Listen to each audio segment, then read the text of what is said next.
سلام. البته میدونید که امروز درباره چی صحبت میکنیم؟ درباره هنگامه و تهلکه دایر به ویروس نو که شما را هم ترساند.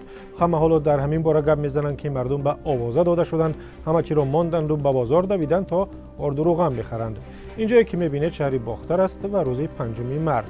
مقامات تاجیکستان بعد از این واهمه ها مجبور شدند مردم را به آرامی دعوت کنند و بگویند که جای برای جنجال و کشمکش برای آرد نیست.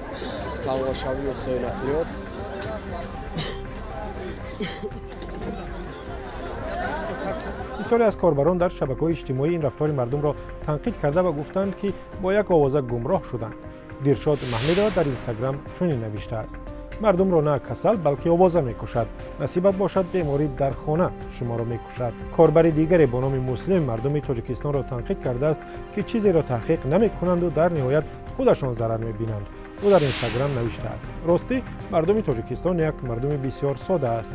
یک از چیزی گفت زود آوازه می شود، مردم در حال به بازار و به مغازه ها می روند، هر چی که هست می خرند با کدام نرخی که نباشد. اسکرعلی نگمتوف مقامات تاجیکستان را تنقید کرده است که اجازه دادند که این هنگامه پیش بیاید نرخ‌ها در بازارها بلند روند.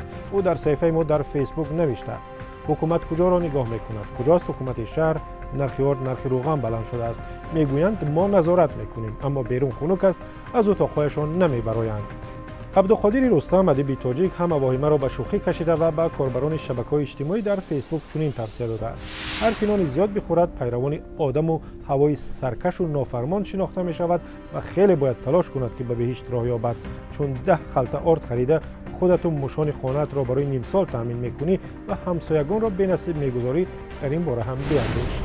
واقعا شما هم درباره همه این هنگامه و تهلکه و دویدن و بازار چی میگویید؟ نویسید به ما بفرستید توسط وایبر، واتساپ، تلگرام، ایما و به رقمی که میبینید.